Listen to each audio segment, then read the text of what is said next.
Après avoir travaillé avec la glace, donc première étape du projet ICE, jonglabilité complémentaire des éléments, on s'est attaqué aujourd'hui au vent. Voilà, le vent, vous pouvez l'entendre à ma voix, c'est parfait pour attraper un rhume. En tout cas, le vent comme matière de transformation, vent comme matière qui érode, qui change, instable, impalpable, invisible, donc matière très troublante, et donc ce qui m'intéresse.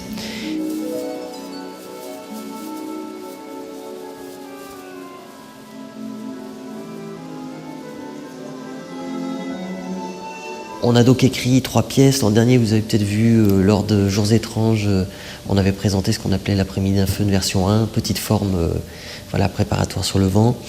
Aujourd'hui, on a donc créé 2 nouvelles pièces.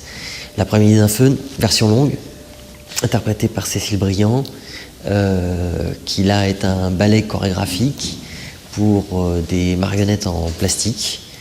Et donc très simple, une paire de ciseaux, du scotch, du vent, et puis la musique de Debussy, et un univers qui se crée devant vous. Voilà, tout simplement un ballet chorégraphique avec des danseuses qui nous dépossèdent de la grâce parce qu'elles danseront mieux que nous. Je crois que dans l'après-midi d'un feu, c'est un peu comme tout. Il faut se rappeler quand on était gamin, quoi. Ou gamine, on fabriquait des choses et puis on donnait vie à des choses. Et on s'amusait avec ça. Dans l'après-midi d'un feu, on donne vie à un sac plastique. On le transforme, et puis d'un seul coup, il prend vie. Et quelque part, c'est ce jeu de l'enfance. Quand on s'amusait à donner vie à n'importe quel objet, et puis on lui donnait un nom, on lui donnait quelque chose. Donc c'est la possibilité de revenir un peu dans notre enfance, et très souvent, ce que j'entends déjà dans les premières représentations, c'est j'entends les adultes qui parlent de « tu m'as fait revenir en enfance ». Tu m'as fait revenir, et finalement on revient à ce statut, c'est que le simple fait que tout soit visible, tout nous est montré, on voit cette marionnettiste qui construit des couples plastiques, le forme, le scotch, et puis d'un seul coup qui allume les ventilateurs, et puis d'un seul coup prend vie, et finalement toute l'histoire se raconte parce que le vent est là. C'est un jeu.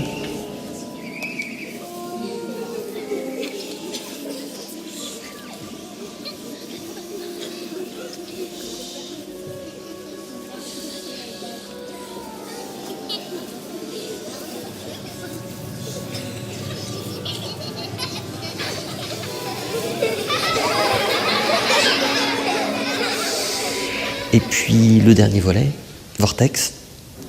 Très simple, voilà, je retrouve la scène pour une interprétation où je vais vous emmener dans l'univers un peu fantastique d'un être qui essaye de se débarrasser de ses couches. Finalement, j'ai envie de vous poser la question, mais de combien de couches nous protégeons-nous ?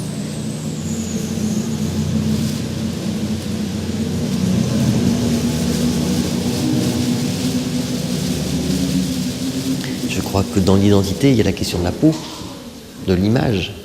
Donc oui, je me sens proche parce que sans doute que dans Vortex, on va retrouver et on trouve cette notion de s'extraire, en tout cas de vouloir s'extraire.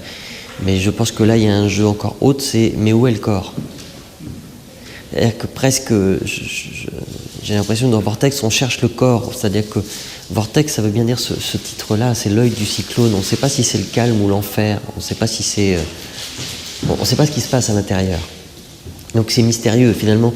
C'est pour ça que je dis, le corps est mystérieux, l'être humain est mystérieux. À quel moment on est sûr d'être en face d'un être humain dans ce qu'il est de plus sincère, de plus... Donc à cet endroit-là, on va retrouver cette question de « mais où est le corps ? À quel moment on est sûr de trouver réellement l'être ?»